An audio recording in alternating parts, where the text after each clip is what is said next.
சைல்டுக்கு நீங்க தெரப்பி எடுக்கிறதுக்கு முன்னாடி எந்த மாதிரி இருந்தா, தெரப்பிக்கு அப்புறம் என்னென்ன மாதிரியான சேஞ்சஸ் வந்திருக்கு? நீங்க எந்தெந்த மாதிரியான அப்ரோச்சஸ் எடுத்திருக்கீங்க? பிஃபோர் இங்க வரதுக்கு முன்னாடி அவருக்கு என்னென்ன மாதிரி அப்ரோச்சஸ் குடுத்துட்டு இருந்தீங்க? நாங்க வந்து பேசிக்கா ஃபர்ஸ்ட் சென்னையில தான் இருந்தோம். ஓகேங்களா. ஸோ சென்னையில இருக்கும்போது பார்த்தீங்கன்னா, நான் வந்து அப்ராட்ல இருந்தேன். ஸோ என் மிஸ்ஸஸ் என் பையனும் வந்து இருந்தாங்க. ஸோ பார்த்தீங்கன்னா, ஸோ வந்து என் பையன் வந்து ஒரு 3.5 இயர்ஸ் வரைக்கும் வந்து பேசவே இல்லை. நாங்க வந்து ஒரு பீடியாட்ரிஷியன் கிட்ட போகும்போது அவர் வந்து இல்ல ஸ்பீச் ஏதோ ப்ராப்ளம் இருக்கு, நீங்க வந்து ஒரு ஹாஸ்பிட்டல் வந்து ரெஃபர் பண்ணியிருந்தார், நீங்க அங்க போய் பாருங்க அப்படின்னாரு. சரி, நாங்களும் அந்த ஹாஸ்பிட்டல் போனோம். ஹாஸ்பிட்டல் போகும்போது அவங்க சொன்னாங்க சிம்டம்ஸ் ஆஃப் ஆட்டிசம் இருக்கு, நாங்க இதை கன்ஃபார்ம் இப்போவே பண்ணல, நீங்க வந்து ஒரு 2 months வந்து நீங்க வந்து ஒரு ட்ரைனிங் வந்து ஒரு தெரப்பி ஒன்று எடுங்க அப்படின்னு சொல்லி சென்னையில ஒரு தெரப்பி சென்டர் ரெஃபர் பண்ணாங்க. ஸோ நாங்களும் வந்து அப்படி அந்த தெரப்பி சென்டருக்கு அப்படி போனோம். ஸோ வந்து ஒரு 2 months கோர்ஸ் அப்படி போயிட்டு இருந்தது. அப்புறம் பார்த்தீங்கன்னா வந்து ஒரு சில பர்சனல் ரீசன்ஸால வந்து நாங்கள் அங்கிருந்து இங்கே மூவ் ஆக வேண்டியது ஆயிடுச்சு. ஏன்னா வந்து அந்த தெரப்பி சென்டர்ல எங்களால் வந்து அந்த இதை கண்டினியூ பண்ண முடியல, எங்களோட பர்சனல் ரீசன்ஸ்க்காக. எங்களுக்கு அந்த தெரப்பி சென்டர்ல ஆக்சுவலி என்ன தெரப்பி தர்றாங்க அப்படின்னு எங்களுக்கு வந்து இன்ஃபர்மேஷன் வந்து எங்களுக்கு பெருசா தெரியல.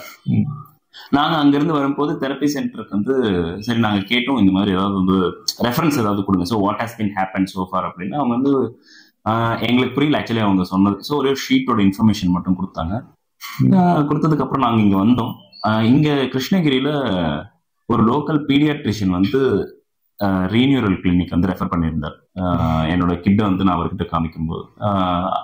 ஸோ அதுக்கடுத்து நாங்க இங்க வந்தோம். ஸோ அந்த ஷீட் ஆஃப் இன்ஃபர்மேஷன் அவங்க கொடுத்த ரெஃபரன்ஸ் நான் அவங்க கிட்ட காட்டும்போது வந்து இல்ல இந்த ரெஃபரன்ஸ் ஆக்சுவலி பத்தாது, நம்ம வந்து ஃபர்ஸ்ட் ஒரு சீரீஸ் ஆஃப் டெஸ்ட் எடுக்கணும் அப்படின்னு வந்து நீங்க சொல்லியிருந்தீங்க. சரி, ஓகே, டெஸ்ட் எடுக்கலாம். ஏன்னா வந்து அங்க அவங்க சொன்னது ஆட்டிசம் அப்படின்னு தான் சொல்லியிருந்தாங்க. ஆட்டிசம் அப்படின்னு சொன்னதுக்கு அப்புறம் நீங்க வந்து ஒரு series of test 5 days of test something நீங்க எடுத்தீங்க, இன்க்ளூடிங் ஸ்லீப் டெஸ்ட், அது எல்லாத்தையுமே இப்படி எல்லாம் கண்டினியூ பண்ணதுக்கு அப்புறம் 5 days ஆஃப் டெஸ்ட்டுக்கு அப்புறம் நீங்க சொல்லியிருந்தீங்க இல்ல இது வந்து ஆட்டிசம் கிடையாது, இஸ் இன் ADHD இதுல தான் இருக்கான், இஸ் நாட் இன் ஆட்டிசம் இதுல இருக்கு. ஸோ பார்த்தீங்கன்னா அதுவும் மைல்டு ADHD தான் இருக்கு பையனுக்கு. ஸோ அது சிவியரா கூட இல்லை.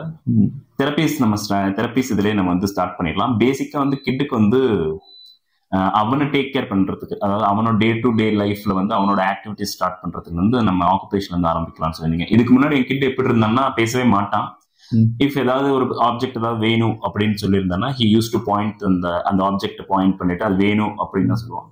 நம்ம ஏதாவது கமாண்ட் கொடுத்தோம்னா இங்க வா அங்க போ மட்டும்தான் அவன் கேட்டுட்டு அவன் வருவான் போவானே தவிர ஹி வில் நாட் ரெஸ்பாண்ட். அதை தவிர என் கிட்டுக்கு வந்து வேற எந்த கமாண்ட் கொடுத்தாலுமே வந்து அவன் வந்து என்ன பண்றதுன்னு தெரியாம வந்து அவன் அப்படியே தான் இருப்பான். ஸோ இந்த மாதிரி ஒரு கண்டிஷன்ல தான் என் கிட்டுக்கு வந்திருந்தான். ஸோ அதுக்கடுத்து நீங்க சொன்னீங்க சரி ஆக்குபேஷனல் தெரப்பி வந்து ஸ்டார்ட் பண்ணலாம். So to take care of him his daily day to day activities.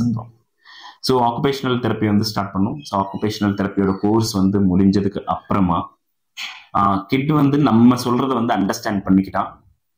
So understand பண்ணிக்கிட்டு அந்த பேசிக் அந்த கை இதெல்லாம் எல்லாமே வந்து அவனுக்கு அந்த திரும்ப ரெஸ்பாண்ட் பண்றதுக்கு அவன் ட்ரை பண்ண ஸ்டார்ட் பண்ணான். ஸோ இந்த இதுல பாத்தீங்கன்னா வந்து ஸோ இந்த மாதிரி வந்து போயிட்டு இருந்தது. ஸோ ஆக்குபேஷனல் தெரப்பி அப்புறமா வந்து நம்ம ஸ்பீச் தெரப்பியோட இதை வந்து ஸ்டார்ட் பண்ணோம். ஸோ ஏன்னா அப்புறம் டெஸ்ட் எடுத்ததுக்கு அப்புறம் சொன்னீங்க ஸோ கிட் வந்து ஹீஸ் சம்வேர் அரௌண்ட் ஒரு 1.5 years லேக்ல இருக்காங்க. ஸோ 3.5 இதுல வரும்போது ஹீஸ் வந்து நியர்லி 2 years கிட்ட தான் அவனோட டெவலப்மெண்ட் கிட்ட இது இருக்கு. ஸோ அந்த இதுக்கு பாத்தீங்கன்னா நம்ம வந்து ஸ்பீச் இது ஸ்டார்ட் பண்ணணும் அப்படின்னு சொல்லியிருந்தீங்க.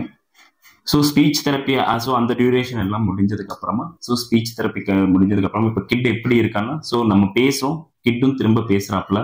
நம்ம வந்து இப்போ ஏதாவது 3 words 4 words நம்ம கமாண்ட் இது கொடுத்தாலுமே so kid is able to understand. அப்புறமா வந்து நம்ம மிக்ஸா வந்து நம்ம என்ன சொல்லியிருந்தாலும் ஒருவேளை வந்து ஒரு 1/2 hour நம்ம என்ன சென்டென்ஸ் சொன்னாலும் ஸோ வந்து கிட் பாத்தீங்கன்னா அதை வந்து அப்சர்வ் பண்ணிக்கிட்டு ஸோ நம்ம என்ன சொல்றோம் அப்படிங்கிறத தெரிஞ்சுக்கிட்டு கிட் வந்து அதுக்கும் வந்து ரெஸ்பாண்ட் பண்றாப்புல. ஸோ இங்க வந்து எப்படி 3.5 yearsல இப்போ என்கிட்ட வந்தாலும் ஸோ இப்போ கிட்ட வந்து 5 years கிட்ட ஆச்சு. So occupational therapy, speech therapy and வந்து இப்போ vision therapy to improve the concentration அந்த ஸோ அந்த இது வந்து போயிட்டு இருக்கு. ஸோ இந்த இதுல பாத்தீங்கன்னா கிட் வந்து இப்போ வந்து நல்லாவே பேசுறான், அவனுக்கு வேணுங்கிறத கிட் கேட்கறான், அவனோட டெய்லி நீட்ஸான பிரஷிங், பாத்திங் அண்ட் ஸ்கூல்ல கூட நல்ல ரெஸ்பான்ஸ் இருக்கு. அதாவது வந்து இதுக்கு முன்னாடி வந்து யாரு கூடயும் பேசவே மாட்டான், பழக மாட்டான், ரொம்ப ஐசோலேட்டடா இருப்பான். ஒன்லி அவனோட பேரண்ட்ஸ் கிட்ட மட்டும் தான் இன்வால்மெண்ட் இருக்கும், அவனோட பீர்ஸ் கிட்ட கூட இன்வால்மெண்ட் இருக்காது. ஸோ இங்க வந்து தெரப்பிஸ் எல்லாம் எடுத்ததுக்கு அப்புறமா வந்து ஸ்கூல்ல கொடுத்த ஃபீட்பேக் என்னன்னா he is making the place alive. So kids வந்து அவங்க கூட பழகிறதுக்கு வந்து இன்ட்ரெஸ்டடா இருக்காங்க அப்படின்ற வந்து ஒரு நல்ல ஃபீட்பேக் ஒன்று கொடுத்துருந்தாங்க. அது மட்டும் இல்லாமல் கிட்ஸ்க்கு அவங்களோட டீச்சர்ஸ் கிட்ட இருந்தும் வந்து ஒரு நல்ல ரெஸ்பான்ஸ் இருக்கு. அதாவது ஸ்டடீஸும் வந்து அவன் வந்து நல்லா படிக்கிறான், ஸோ ஸோ நல்லாவே படிக்கிறான். ஸோ அந்த மாதிரி இதுல எல்லாமே so vast areas of development இருக்கு. ஸோ இந்த 1.5 இந்த இயர்ஸ்ல ஸோ அந்த therapies like occupational therapies plus speech therapy plus vision therapy ongoing for his concentration work. So இந்த 3 கம்பைன் ஆனதுனால வந்து கிட் வந்து இப்போ வந்து ஒரு மேசிவ் growth எங்களுக்கு தெரியுது. So thanks to Monish doctor. Thank you so much. ஓவராலா வந்து நீங்க கிளினிக் வரதுக்கு முன்னாடி இப்பயும் நல்ல சேஞ்சஸ் வந்து தெரியுது. எஸ், எங்களால வந்து அந்த சேஞ்சஸ் வந்து எங்க கண் கூடவே பார்க்க முடியுது. டெய்லி ரொட்டீன்ல எங்களால பார்க்க முடியுது. ஏன்னா இப்போ வந்து அவனுக்கு வந்து சில விஷயங்கள் ஆக்சுவலி நல்லாவே புரிய ஆரம்பிக்குது. ஸோ வந்து பாத்திங் கூட வந்து நீயே எடுத்துக்கோ அப்படின்னா ஸோ பாத்திங் அவனே பண்ணி முடிச்சிடறான். ஸோ வந்து ஸோ அந்த அளவுக்கு அவன் வந்திருக்கான். பிரஷிங் முடிச்சுக்கோ அப்படின்னா பிரஷிங் முடிச்சிடுறான். ஸோ கீப் திங்ஸ் டைடி அப்படின்னா ஸோ அதெல்லாம் எடுத்து வச்சிடுறான். ஸோ அந்த மாதிரி அவனோட டே டு டே ஆக்டிவிட்டிஸ் நம்ம அவன் வந்து எடுத்து பண்ணிடுறான். Okay right. அதாவது லைக் அவனுக்கு வந்து இருந்த கண்டிஷனுக்கு நான் சொன்ன தெரபிஸ் எல்லாமே நீங்க ஃபாலோ பண்ணதாலையும் ஹோம் ப்ராக்டிசிங் அந்த செஷன் ரெகுலாரிட்டி கரெக்டா மெயின்டைன் பண்ணதாலையும் தான் இந்த இம்ப்ரூவ்மெண்ட்ஸ் எல்லாமே வந்து ஷார்ட் டியூரேஷன் வந்து கிடைச்சது. ஸோ நீங்க நான் சொன்னது எல்லாமே லைக் நம்பி எல்லா தெரப்பியுமே வந்து பொறுமையா எடுத்து ரீனியூரலை சூஸ் பண்ணதுக்கு ரொம்ப நன்றி.